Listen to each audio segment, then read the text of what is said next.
everyone, welcome to my YouTube channel Programming with DP Wala. Hope you all are doing good. Today we are discussing the problem from the LeetCode weekly contest 333 and we are discussing the third problem from this contest, that is count the number of square free subsets. This problem is very interesting and this is a really amazing problem because when I will explain this problem, I will explain it with the help of the already solved problem, because this problem is the extended version of the very basic problem that is related to subset. Hope you have solved that problem already. I will explain it in the explanation part. To solve this problem, one must have the prior knowledge of dynamic programming, bit masking and hashing. This problem is really very amazing and required a good understanding of subset problems. So let's discuss this problem and discuss its implementation. So here in this problem we are given a positive integer zero index based array nums, and we need to find the subset, valid subset, which they have called as a square free subset. And the square free subset is nothing but if product of its element is a square free integer.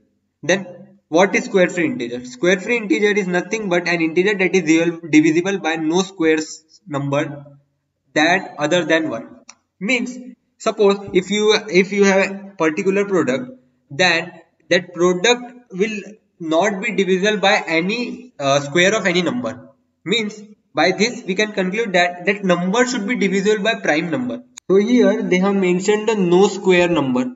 Means that no square means that number should be a prime number. Means when we are calculating the product of that subset, then that subset should be a product of the combination of the prime numbers which occurs at max once. So here I will explain it with the help of the grid like structure, so that you come to know that whenever we are calculating this product of that subset, then that product of that subset should consist of the prime numbers which occurs exactly once. So here we need to calculate the total number of valid possible square free subsets. So let's discuss it with the help of the first example and discuss the pseudocode for it. So here we have taken the first input array that they have mentioned in the test case, that is 3 4 4 5, and its output is 3. We will discuss how 3 has been come.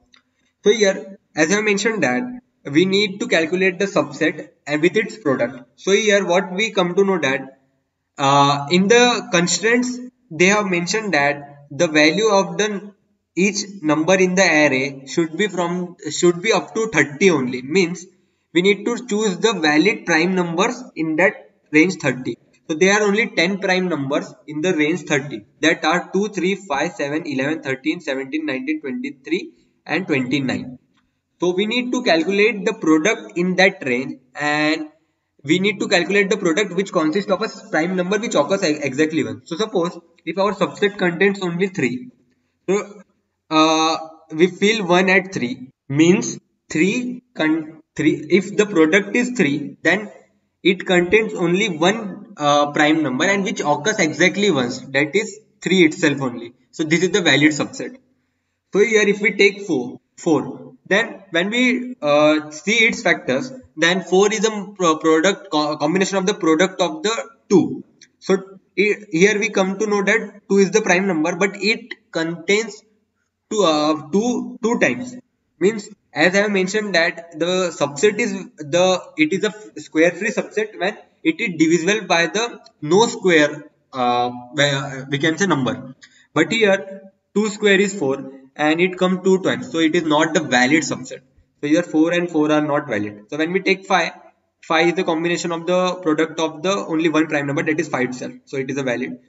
But here we can see that 3 5 is also one of the valid subset. So here 3 into 5 is nothing but 15. But we can see that when we mark 3 as 1 and 5 as 1, we can see that it is a combination of the prime numbers, but each prime number comes exactly once, that is 3 comes once and 5 comes once. So it is a valid subset. So hence the output of this test case is 3, because 3 is a valid subset, 5 is a valid subset and 15 is a valid subset. which consists of 3 and 5 as a number.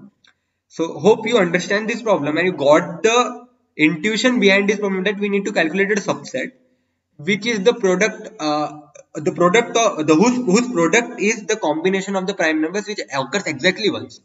So now let's see that how we can apply the concept of the already subset one of the subset problem and apply it to solve this problem.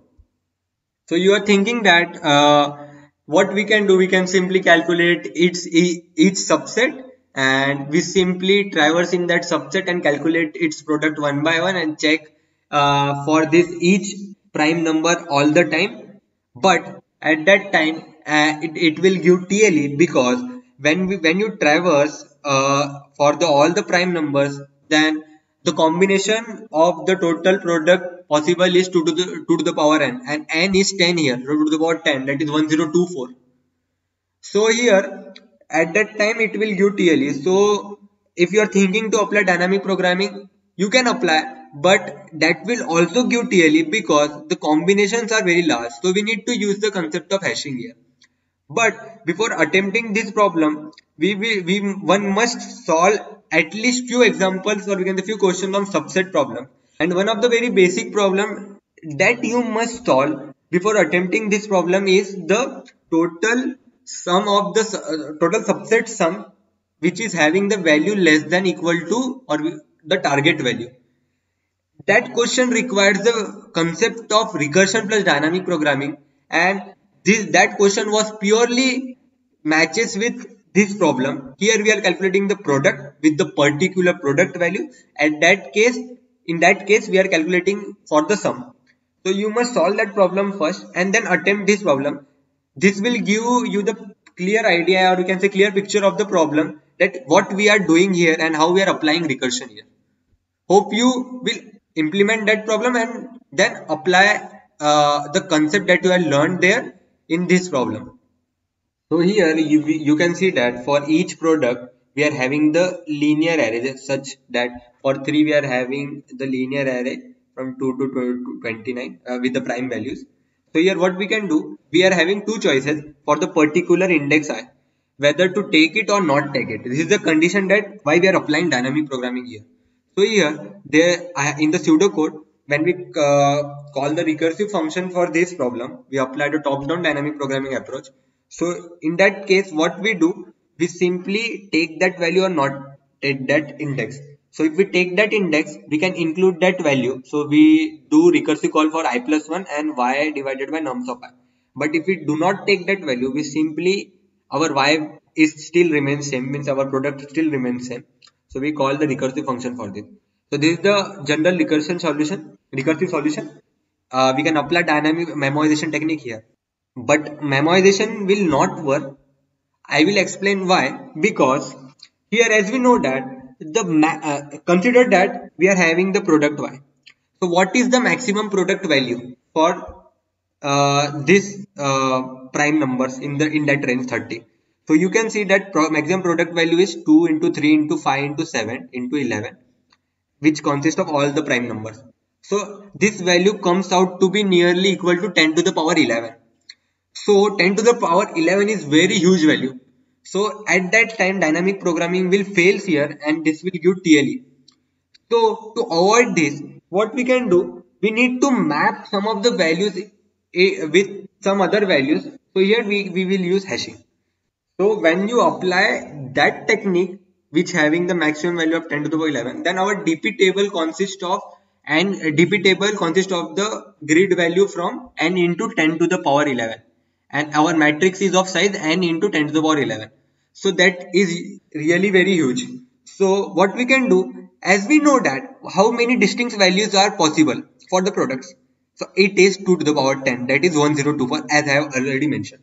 So what we can do here is the catch, that we can we don't need to calculate for the 10 to the power 11 value. What we can do, we map this y value with any of the 1024 distinct values and use that value other than calculating the whole product.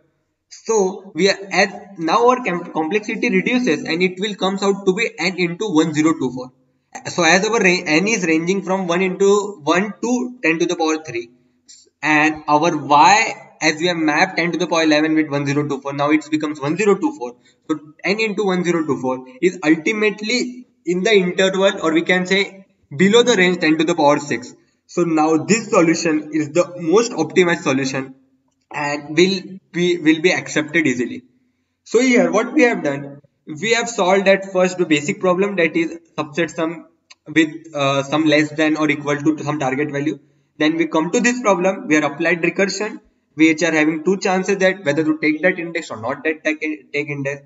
But as we know that the max value of that product is 10 to the power 11, so the solution will not work. So we need to map with some of the distinct values. So distinct values are 1024. So we are mapping it with 1024, and our solution is in the range 10 to the power 6. So now here this is the pseudocode for the hash value. As here we can compare it easily, that here we are simply passing the y product, which as I mentioned that it consists of max value of 10 to the power 11, but when we pass its hash value, means we are mapping it with some of the value of 1024. So we will pass hash value. How? Here we can see that we are passing y, so we are passing hash of y, means we are mapping it with some value. Similarly, for when we take it, we are passing the hashing value. So this is the recursive solution. You need to apply memoization technique, which consists of you need to create the simple DP table of n cross 1024 matrix, and you need to store this value and return that value only. So this will ultimately result into the most optimal solution. Hope you got the approach behind this problem and you got the intuition behind this problem, that how to come up with the most optimal solution from the very basic problem that we have already solved in the past, that is subset sum with some target value or less than some target value, because the code of that problem is similar to this code only. So if you know that problem, then this problem is really very easy for you. I know hashing is quite unknown to many of the people, but if you see some of the good articles on CPU algorithms or gigs for gigs, then this problem is might very easy. I will upload one of the videos, or I will write one blog on hashing, so that it will be easy for you to understand what is hashing and what is bit masking. So to implement this problem, one must do dynamic programming and bit masking and hashing.